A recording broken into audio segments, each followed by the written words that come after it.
बिल्कुल, तो सबसे पहले ग्लोबल बाजारों से किस तरह के संकेत निकल कर आ रहे हैं उस पर नजर डालते हैं। और गिफ्ट निफ्टी की बात करें तो कमजोर ओपनिंग के संकेत।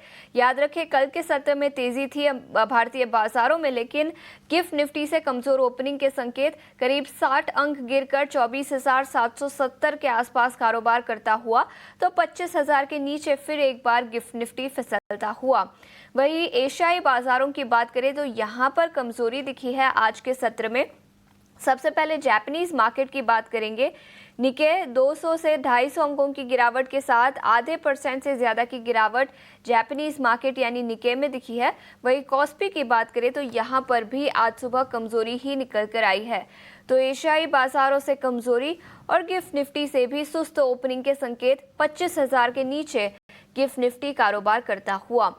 अमेरिकी बाजारों पर अब नजर डालते हैं और वहां पर भी कल के सत्र में कमजोरी दिखी और आज सुबह अमेरिकी फ्यूचर्स में भी कमजोरी ही निकल कर आई है। सबसे पहले अमेरिकी बाजारों की बात करते हैं। S&P 500 यहाँ पर 1.5% से ज्यादा की गिरावट कल के सत्र में दिखी। नैस्डैक कॉम्पोजिट में भी करीब 1.5% की गिरावट दिखी और डाउ जोन्स करीब 800 अंक फिसलता हुआ नजर आया। तो तीनों ही अमेरिकी बाजारों के इंडिसेस भारी लाल निशान में बंद होते हुए नजर आए और सबसे ज्यादा दबाव नैस्डैक पर दिखा। टेक्नोलॉजी शेयरों पर कल के सत्र में दबाव दिखा।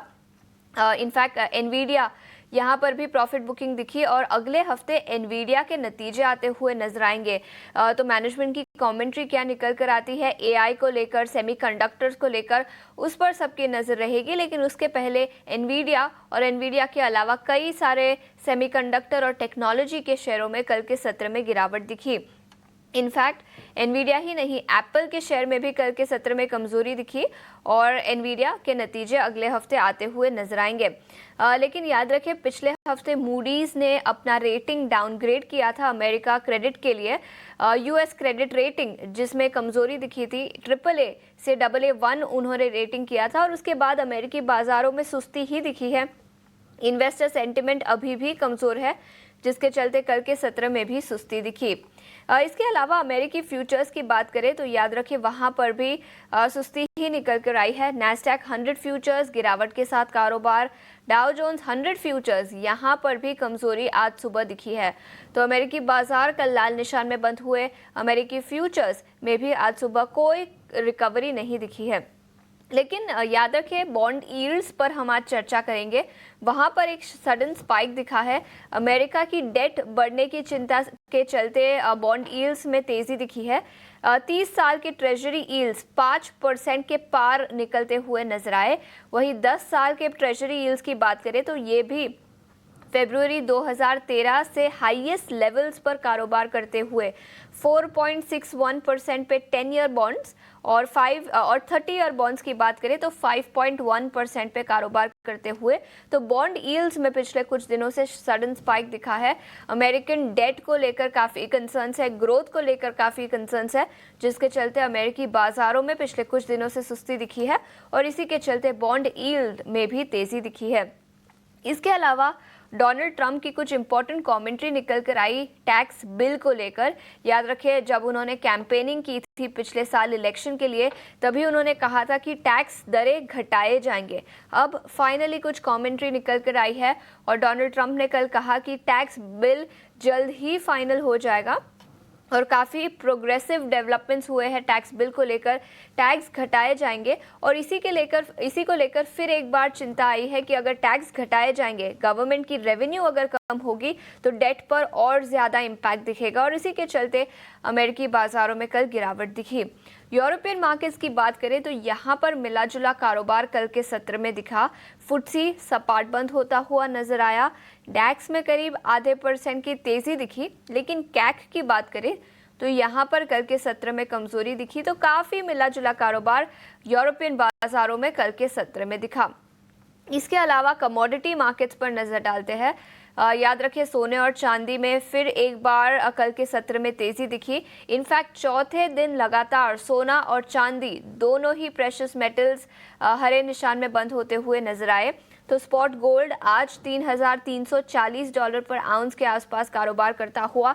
MCX पर भी सोना और चांदी कल हरे निशान में बंद हुए थे। आज सुबह ग्लोबल मार्केट में वहां पर फिर से एक बार तेजी दिखी है।